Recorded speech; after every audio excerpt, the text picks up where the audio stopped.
Later on, of course. This is from Amit Dev in Bombay. Dear BK, I know how bad you feel to convey the repeated sad occurrences. I had written to him informing him and said I all feel so bad. The last 6 months, this is the fifth friend we have lost. So I said I feel so bad in always telling you about these tragic occurrences. So that's why he writes, I know how bad you feel to convey the repeated sad occurrences. Gautam and I shared a double room at Patel Hall during our first year before he moved later to RK Hall during our days together at IIT Kharagpur. Further, Gautam used to spend at least 5 days a week in Mumbai till about 6 years ago, and we met occasionally. Very sad to lose a dear friend, Gautam. My condolences to his family. Signed as Mota, that's how we used to call him at Mota.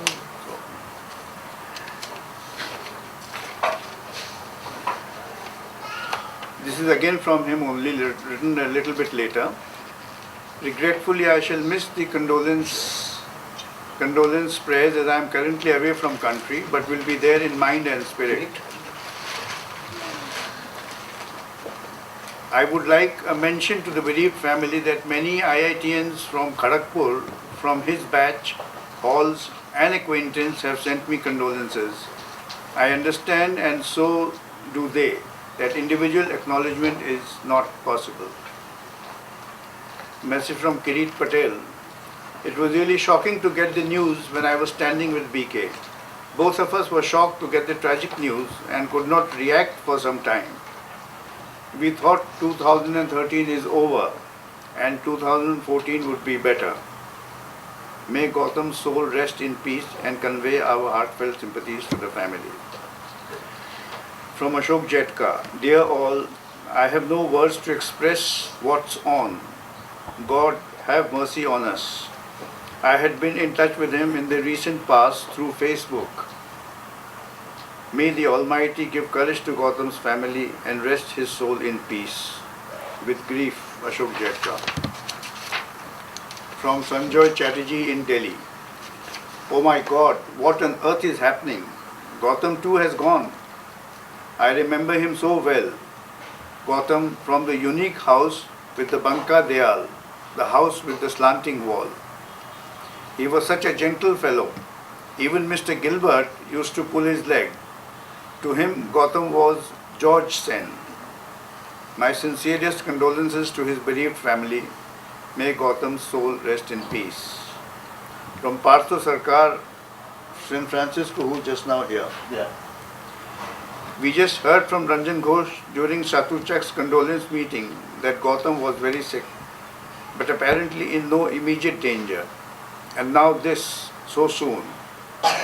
We were very good friends in school. My condolences to his family.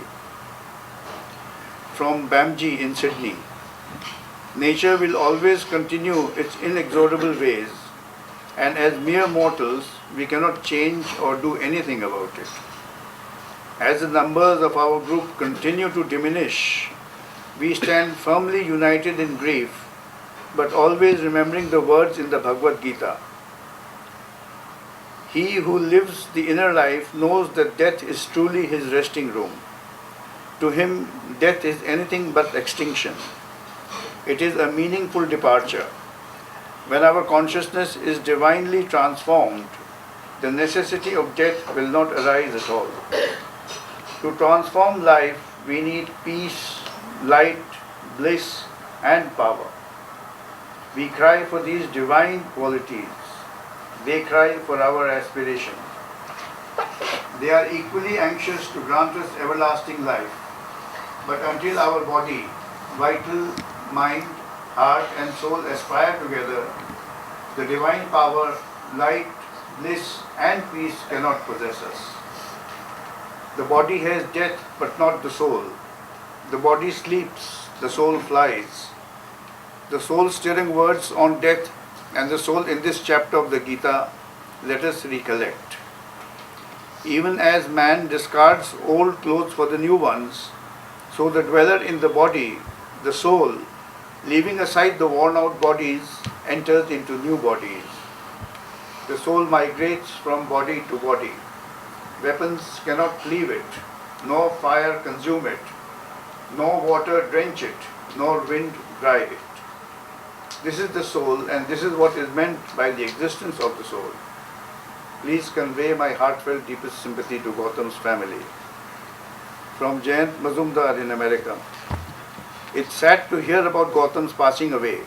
Although our paths did not cross much as he was in a different section and class at Xavier's, I got to interact with him more at the reunions. He writes about another death. Another sad news on FB was the passing away of Joe Chiramal about 2-3 days ago. We don't know who he was, but apparently some of them knew. He was in small school with me in the early 50s, then till 1957 in Section A. He became a school teacher. Such is life, unpredictable with its ups and downs. We have to remain strong and supportive. Our condolence to the bereaved families. From Ronujay Majumdar in Bombay. Another wicket down. It is a very sad beginning to 2014. I was really hoping against hope that 2013 was an aberration. Please convey my sincerest condolences to the members of the bereaved family. From SK here. It seems we are all nearing the final phase of our lives. At this stage, the sad departure of our lifelong friends is bringing us in close contact with one another in mourning. We pray to the Almighty that we lead a comfortable, simple life with love and compassion for all, with a considerate and helpful attitude towards the needy. Only then can our lives be meaningful and we shall set an example for others. So help us God in deep sorrow. From Shankar Chanda again here. Gautam was always mild and shy with an understated presence. In recent years, he had looked so refreshingly young. Age sat lightly on him. All the more shocking that he had to be the fifth in this season of attrition for our batch. As with other 4 dear mates departed in the last half year, Gautam's transition too was sudden and swift, with hardly a prelude, perhaps a consolation if there is one. May his soul rest in peace, joining all in grief. Shankar. From Bayad in London. Dear friends, many of whom I have not met since Ganeriwala's wedding in December 60. Condolences to each and every one of you. Our instructions are to take life one step at a time.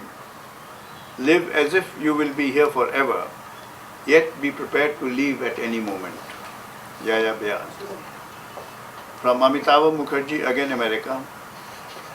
SXC classmates, the recent rapid rush of sad news of our classmates is hard to believe. Attached is a photo of Gautam Sen at the 2013 reunion, which says it all. Friendly, quiet, introspective. With very fond memories of studying together with Gautam and Ranjan Ghosh at Gautam's new Alipur Bankabari. Please convey our sincere condolences to Gautam's family. From Shupra Mukherjee, Canada. Dumbfounded. So many of us in such a short time. Is there a curse on us? Perhaps a sage can give guidance. I thought 2013 was unusual. Not so, it seems. It's impossible not to wonder what's next. Gautam was such a gentle and sweet person. He was the epitome of that long-gone classic, the Bhadralok, and he was brilliant. I know, I was in IIT in RK Hall with him. I used to go to him sometimes for help on some complex mathematics like Fourier series that I could never understand. He would very patiently explain it to me, but he never bragged, unlike some others, as IT was full of I am smarter than you types. His IQ was order of magnitude higher than mine, and he was a true Bhadralok, the real thing. No airs, always courteous, polite, helpful. We will miss you, Gautam. BK, I'll be grateful if you could convey my condolences to his family. And the last one from Gopalakrishnan in Bombay. Brijen, I am like others too shocked. The outpourings on wicket 5 coming down and the philosophical injunctions it provoked are all sobering. Take care those who are around. Let us rejoice in each other's company when we can. God bless in emotional pain, Gopal. These are the various messages that we have received. Anybody of you would like to say something before we... Ranjan? Well, your message was not there. yeah, no, I didn't. No, naturally we're meeting today. Yeah. Well, we were in different sections. The ARC is good, Spartanos. But when he got to the higher secondary sections, that's when I came very close to him. Okay. Particularly during the last year. See, my father was on deputation to the railways in Kolkata when he got transferred back to Bihar. Then I used to stay in Mominpur at my uncle's place, very close to him. So in fact, as Amitabh Mukherjee has mentioned, we used to spend many evenings together studying, and also Adda. Study was not the only thing. Sometimes I used to stay overnight in his house. Oh. That was the Bakabari, in fact. What is Sometimes we stay Bakabari? there and go to school together. We'll ask him what this means. Yeah. And subsequently, I remember in the higher secondary exam also I came, and I used to go with him in the car too. So we had the exam in St. Lawrence because my parents were in Patna. Yeah. But and then we spent 5 years in the IT together. You see, he was in Patel Hall. He used to share room with Amit Mota. And I remember because we were close, I tried to shift from RK Hall to Patel Hall. I was not permitted by my warden. He said, "You people are adults. I mean, you can interact at other times. Why do you have to stay in the same hostel?" But the next year, Gautam actually shifted to RK Hall. Okay. And we used to stay together in the same block.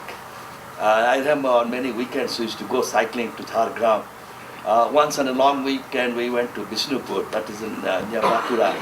Okay. So we were very close, and then of course those 5 years particularly. And of course we used to meet during reunions. I mean, sometimes I used to go to his house, you know, to do Vijaya. But I always found him to be in excellent health. I mean, this came as a shock. You know, I got the news of his sickness from one of his relatives. Oh. And then I went to visit his house, but at that time also when I got the news that it's a benign tumor, I mean, I couldn't guess that it would be so serious. I thought benign tumor, it's okay. As long as it's not cancerous, it can't be very serious. That's what you came and told That's us. what I told some of our friends here when I came here. Yeah. So this came as a shock. In fact, I had gone to Ranchi to teach there, and then I got this news from his son that this has happened. So this came as a great shock, I couldn't tell. And you know, I feel that a part of my life has gone because we are so close together. I mean, I've spent more time with him than my own brothers, you know. I mean, it is like that. And this has come as a sort of another incident. You know, a few years ago, one of my very close friends, with whom I used to play tennis for about 30 years, in Park Circus, Gymkhana, you know, singles tennis. He was going on that ill-fated train to Mumbai, you remember 2010, I think. And there was an accident, sabotage near Jhargram. And he got killed in that accident. So when you are very close to a person and, you know, they can become part of your life. And then suddenly this happens. So, you know, it's sort of, there seems to be a big vacuum, you know. I mean, I don't know how to face it, but that's what it is. Okay. What used to happen, we used to have a reunion every time at my house, and Gautam used to come. I used to wonder sometimes after the first or second outings that he was usually the first or the second person to arrive and always the first person or the second person to leave. So I always used to ask him, what is the problem? Why do you want to leave early? So we friends hardly get together once a year or twice a year. But till last I could not know why he used to go away early. Either he had his time schedules all fixed up or his food habits or something. But I always used to wonder if you can... He was so attached to his son that he liked to be with him from the very first, when he entered the house, very first time. Okay. So before he could enter the house, he used to ring up, where are you, when are you coming. Even when he was in Bombay, Yeah. from there he used to tell her, go and open the door. He is on the... Shogato has already arrived, you open the door. And Oh he my used to, God. from Bombay he used to Bombay call he us. used to say. He was very, very attached to his son. In fact, every day when I started from office, I had to send an SMS to him that I have started. Oh. And in between from my house, I work in Exide, which is quite near to my house. It's 20 minutes drive from my house. So from my office to my house, it hardly takes 20 minutes. But in between, he used to call at least once or twice. Said, where are you? So he used to get so agitated if I came late or something. So I always used to meet him on Bombay flights. Yes. Either going to Bombay or coming, and he invariably at least 3 or 4 times we met on the flight. And I said, you go there for 3-4 days and you come back, why don't you stay there? He said, no, I cannot tell you why I can't stay there, but this is my work allocation. Every weekend he used to come. To come back on the weekends. Okay. I used to meet him quite often on the flight. Acha. On a number of occasions I met him. And the last occasion I remember we were coming from Pune via Mumbai. My wife, both Ratna and I were there. So he said that in future you will not see me much on this flight because 2 months later I am going to take permanent You could retirement. be grounded, I'm reaching yeah. 65, so I will not work after 65. So I'll be at home. But he was very thinking, as you know, it's not only for his son. I remember once I stayed with him in Mumbai. I had gone to Saudi Arabia to teach and I came back and I had to stay overnight. Next morning, I think I was a little bit late in leaving from his home. And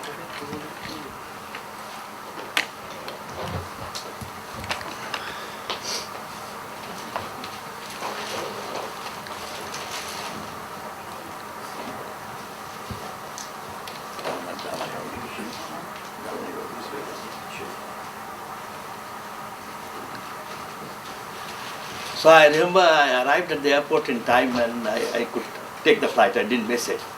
Then very soon I got a phone call from him that have you been able to take the flight? So I said yes. So he was very thinking, you know. No, he was Yeah, very that concern. considerate. Yeah. I know. And, we've been joined by Mr. P.C. Sen, brother-in-law of Gopal and married to Gopal's sister. So, we were just reading out condolences messages received from friends, and now we would request the family to say. I still remember Ranjan coming to our house and Bombay. no, in Calcutta very often when they were in school. I remember you also, Shankar. স্কুলে দেখা হতো ওই ছবিটাতে আমি পাশে দাঁড়িয়েছিলাম ছোটবেলায় I still remember when you probably were just going to class 3 and then you were also going in and I took Gautam also to school and your mother and I was talking. We were a bit late because my mother was not well. So we got very scared because that your class teacher, what was his name? I forgot. Mister Riper Riper, yes. Oh, 3C. Everybody said he was very strict and very this and that. So I was standing outside thinking how would he be treated and all. But then it was okay and we came back. He was a strict teacher. Very strict 3C, teacher, Riper. 1954. Section C, I think. 54, or, 55, Section C. 54, 1954. I started.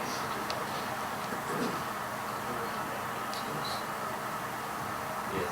And Amitabu was also with you, I think. They Yes, used to come. But I yes. remember once Gautam told his mother that we are going to study together in some other place, school or somewhere. It was a holiday. Actually, we went to a movie. I could guess. She came to know. Some radio official, Gulio Gautam told her that. Then when we were having lunch, I think she said that, I remember that movie, it was called Clear Khata. So she said in English that he went to marriage court, you know. So that her mother doesn't understand, but we got the news that it had been detected. They got We to didn't know. go to study, we went to a movie.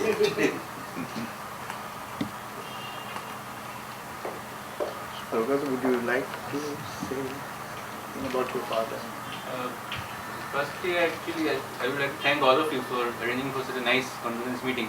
All of us are very much overwhelmed, and like what everyone was saying, that he was a brilliant man. He was brilliant in all respects. First of all, I have never in my personal life, I have never met someone who had such a high level of intelligence. along with a very exceptionally high memory, which I have never seen in anyone, which I think is a very rare combination of intelligence and memory. Like I would like to state one example of his memories, one small brief anecdote. Like when I was in school, I had to do a project on US presidents. I had to write down the names of all the US presidents, right from Washington to Clinton, and I had to write their years of the tenure and which parties they belong to. So that time there was no Googling or no internet, so I had to go through some reference books. Then when my father saw what I was doing, he asked me what exactly you're doing. So I told him this is the thing I have to do. He said, okay, you bring a pen and paper. And I just got a pen and paper, and from memory he just told me right from the beginning all the presidents, which years they were and which are the parties. And I was really shocked, I was just astounded. I never thought anyone can have such a memory, 40 presidents from memory just saying like that. And then I wrote down everything, and later on I checked in my school, every president was correct. So I was, from that time onwards, I was totally shocked. That's how can such a person have such a memory. So that is just a small example of his phenomenal memory. And I think he had almost like a photographic memory. Like he remembered quotations in Time magazine he had read 40 years back, 30 years back, and he could just say off the record whatever someone has said about someone in Time magazine. So it was like that, and I really feel lucky to have seen him from such close quarters. And unfortunately, I have not even 1% of his memory or intelligence. But that's the thing. But anyway, I think that I am privileged to have been, having seen him as a father, and I'll always feel lucky for that. And there is nothing we can do about birth and death, but at least we will remain in our lives forever, and his memories will be with us. Plus one more thing, he never compromised on his values. So that is something which we will try to inculcate in our lives, and we will go along his path. So I think nothing much to add on that. He was a very quiet and shy person. He was very shy. He spoke very less. So we could not know what He had such memory. In fact, in IIT, we were members of the quiz team at RK and in fact, we used to win that quiz most of the time, inter-hall competition. And he was like an encyclopedia as far as the United States was concerned. I mean, if you tell him to name the 50 states, he would just tell you like that. But all other matters, presidents, who were the chief justices, who were the justices, or anything, what the constitution, every detail about the America. It was unthinkable. And that's why we did so well in quiz. So that was his major activity in IIT. I was part of that team, so I know. Because I didn't have the type of memory like that he had. I mean, I have a reasonably good memory, but he was phenomenal. And that's why I felt that he did achieve his full potential as far as studies were concerned. Perhaps if he had studied harder, his rank could have been much higher. But he was very intelligent. He was brilliant. I mean, he was brilliant. Also, you wanted to say something? Yeah, that brings up something. You know, I went to BE college when they all went to IIT. We were very close friends for the last 3 years in school. Kind of lost contact a little bit, but he came for a quiz contest in BE college. And I suddenly saw Gautam on the stage. And my God, every question on America, who is the fourth Chief Justice? When did this law happen to? And people started staring at him. They didn't believe that I could know such a guy, you know. They said, no, you are just pretending. I said, no, it was amazing. I mean, after 4 years I met him, you know. So, Mr. Sen, would you like to say something about your brother? Just now, his son Sobhata said that he doesn't have a photographic memory like his father. I just said thank God. So why thank God? Because I used to dread the visits to his place. You know, I'd go and sit down with him. He says, do you know, what did Mamata Banerjee say when she was just about to join as Chief Minister? I said, well, I barely know that she's Chief Minister, but I didn't know what. So he'd keep on having quiz competitions. In this, then he'd keep on quizzing you. You know this, you know that, and then he'd answer. Of course, he'd give the answers himself. Yeah. So that's why I said, thank God he doesn't have it, then I'd have to stop going to my father-in-law's place. So, that, of course, he had a photographic memory, and we got married in 55. So he was barely 11, less than 11 at that time. So I've seen him from that age, and excellent fellow.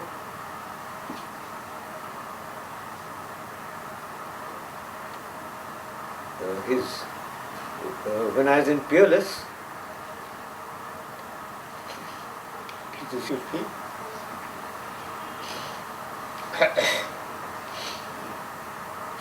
Even he used to ask me some questions on politics, and if I couldn't answer him, he was very annoyed. Why don't you remember this? He would tell me.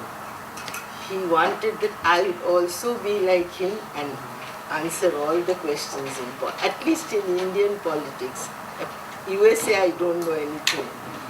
But he was a master in USA, whatever USA is concerned.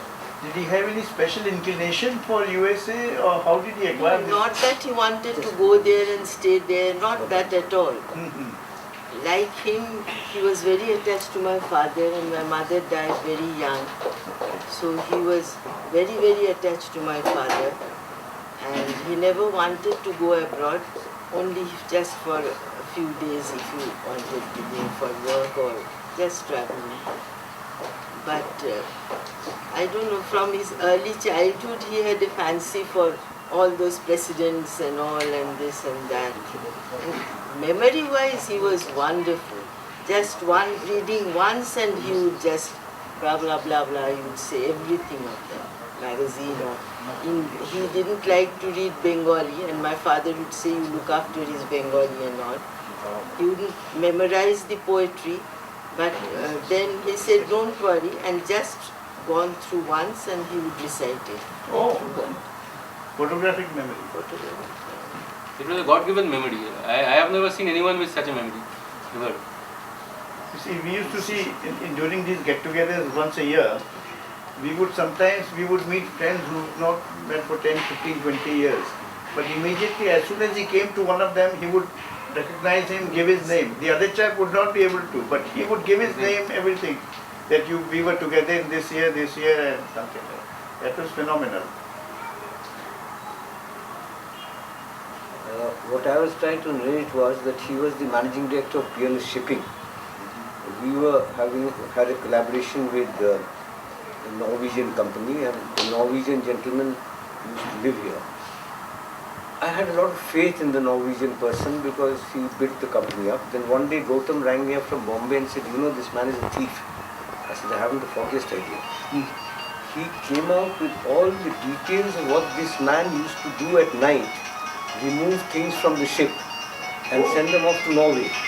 So I said, my goodness, are you sure what you're talking about? Because I know this man for the last 4 or 5 years. He says, I also couldn't believe it, but I can tell you these are the things that have gone. And then the office is in a place called Tromsø in north of Norway. So when I went there, I found out it was a fact because his company had become bankrupt and he was removing parts of the ship and sending it across to his company in Tromsø. And he was doing this at night. I just don't know how the devil Gautam came to know about it, and he rang me up. I said, you take whatever action you feel best. And so he did an FIR, and this man was to go into jail, but he ran away. Being a Norwegian, he ran away, and that's it. So his integrity and his method of working was very superb. Phenomenal. He had joined CMEC also sometime? You see, it's CMEC was doing the same job as this Peerless Shipping was doing. Okay. Same job. Okay. Since he knew about this, and Peerless sold this place after I left. Oh. So a foreign company bought it and took it away. So CMEC was doing the same job. So they asked him to join as managing director or chief executive or something like that. So he was there for a few years doing the same job. That is, repairs to offshore platforms underwater. A very, very dangerous thing. But because that ship is to be very special, dynamic positioning, you can't drop anchors but it can't move. And then the person who goes down, he has to be first put into a compression chamber for 3-4 days. And then he goes down. Then he does the welding, painting and everything. He comes up, then goes into a decompression chamber. And he stays there for 3 days. And then he's sent home. He's flown home to England because there were no Indians who could do this job. So Gautam was in charge of that, and that's a very rare expertise he had. So that's why CMEC asked him to do the same thing. Because I had received a message from him one of these during this tenure that I have left CMEC. Yeah. So I didn't know that he had joined CMEC. Also, that's why I asked. Yeah, that's right. Yeah, because of his expertise in this, that's why he.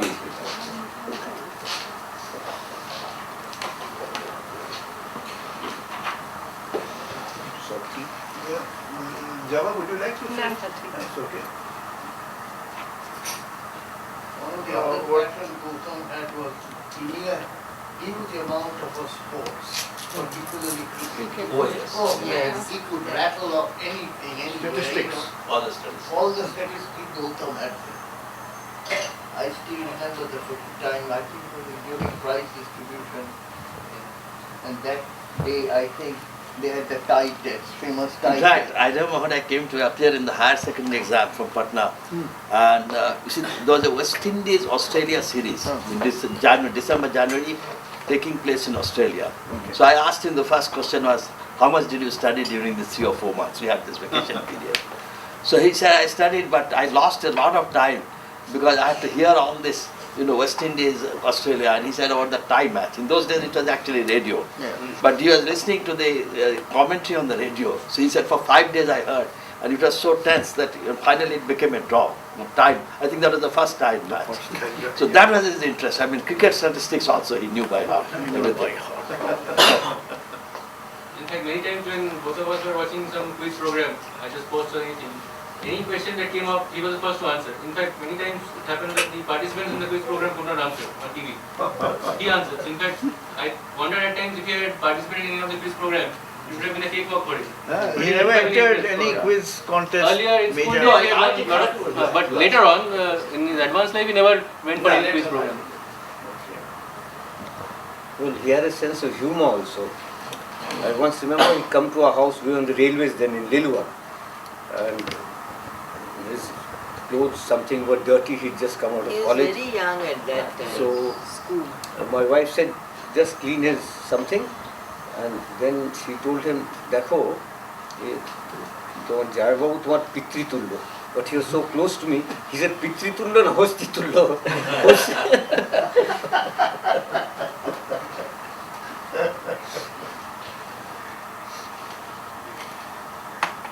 We never got to enjoy his jokes or Yeah, that's right. because he was very quiet. Very quiet. Yes. Very quiet. He would not. And gradually, I think he became quieter. When he was younger, he was not so quiet, but as he grew old, I think he became quieter.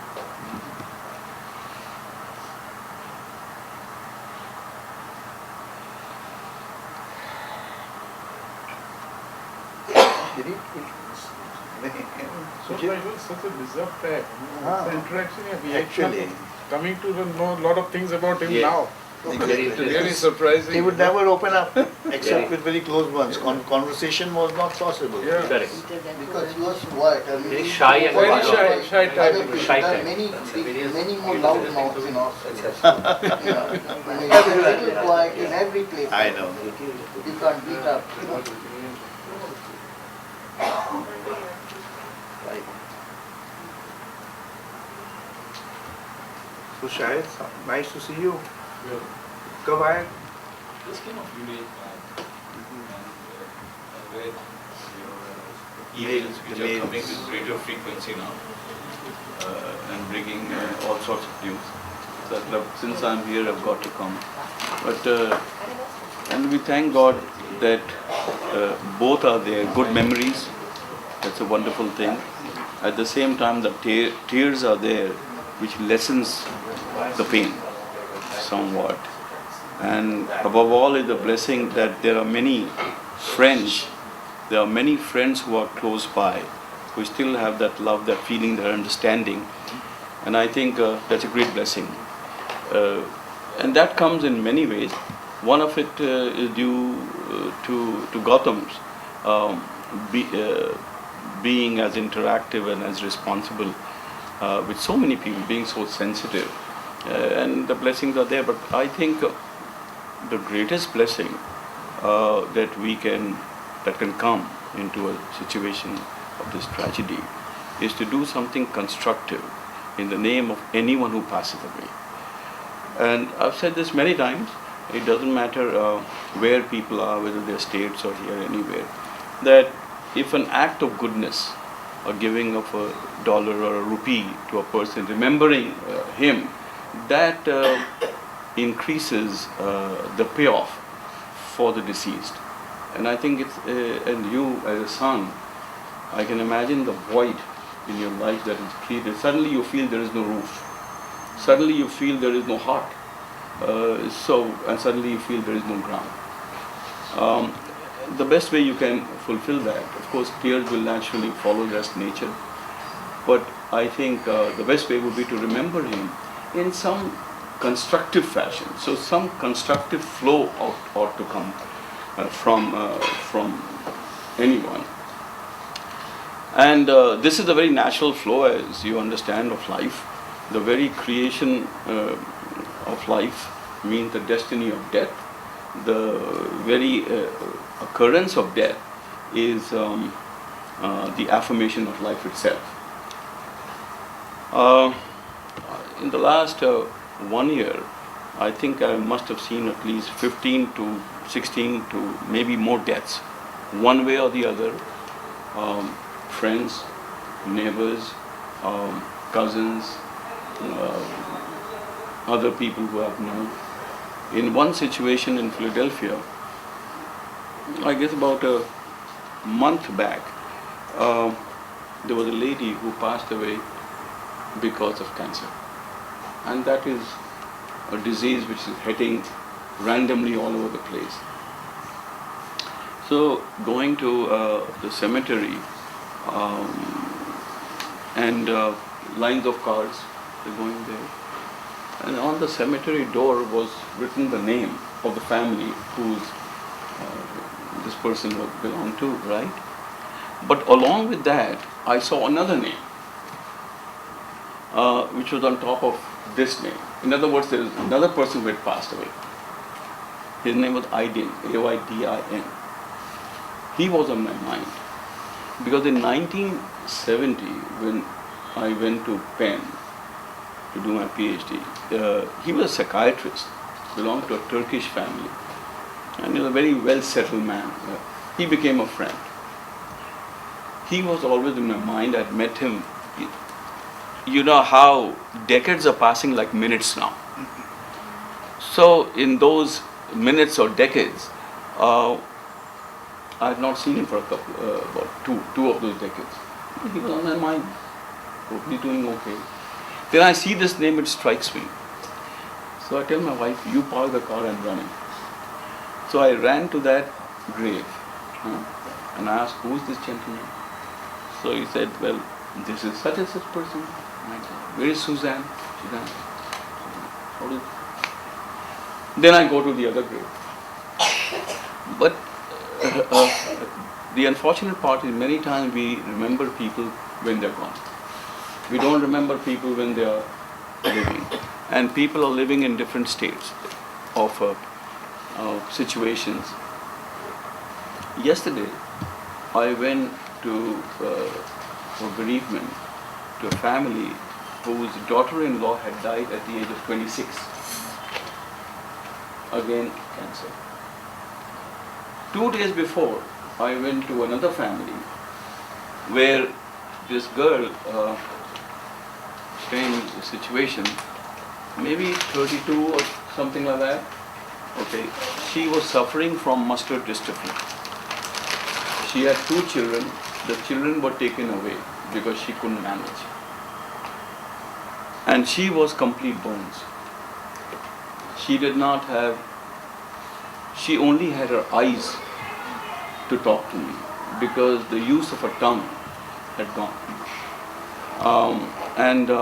She was very happy to see me, and I stayed with her for a little while, put my hands on her, on her head, got her hands. What I am saying that there is suffering and there is joy.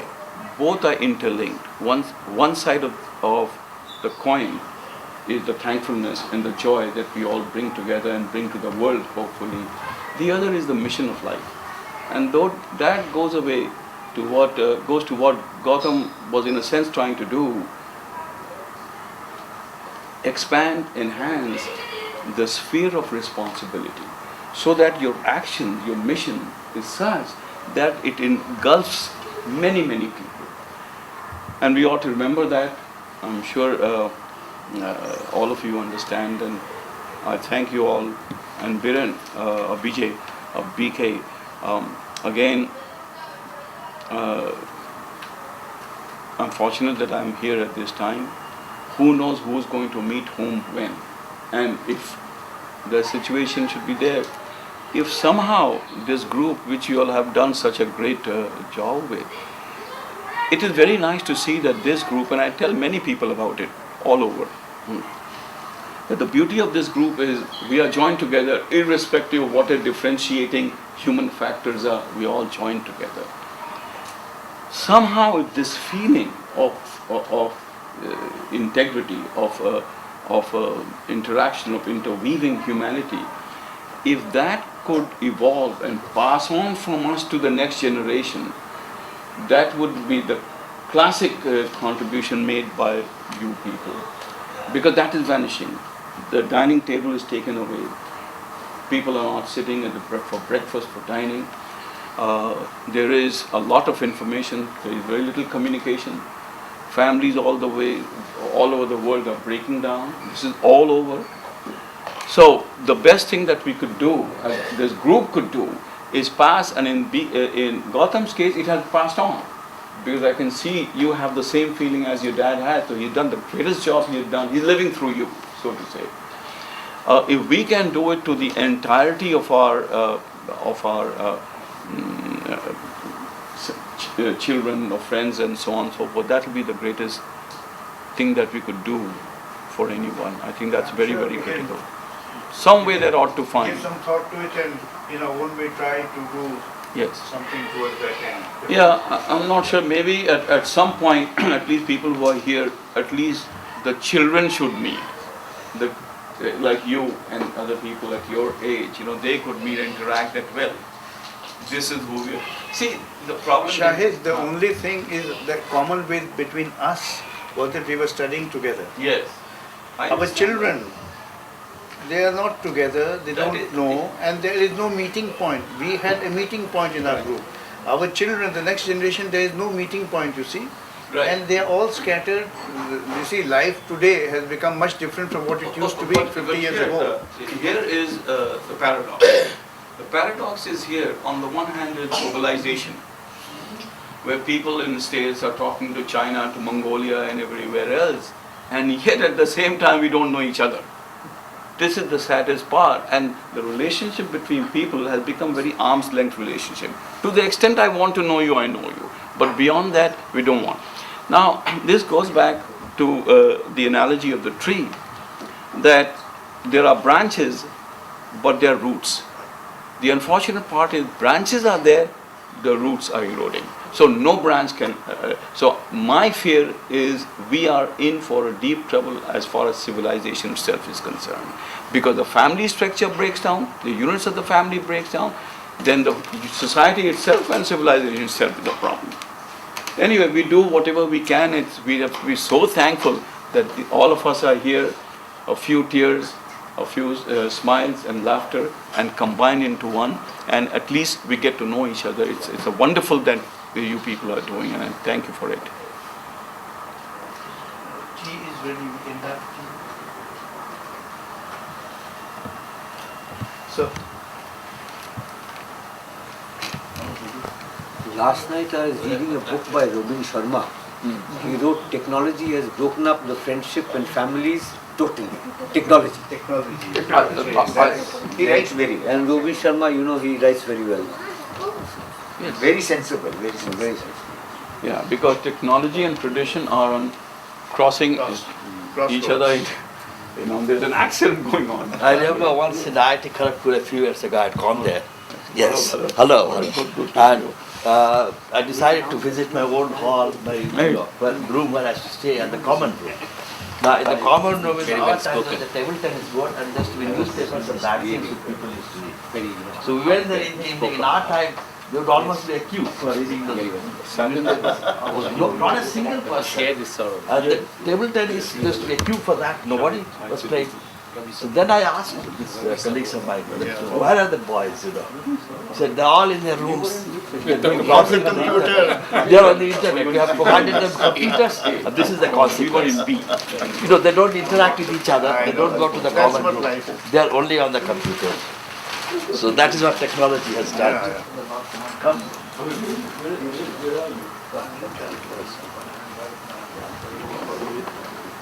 So right now you are in New York. Or?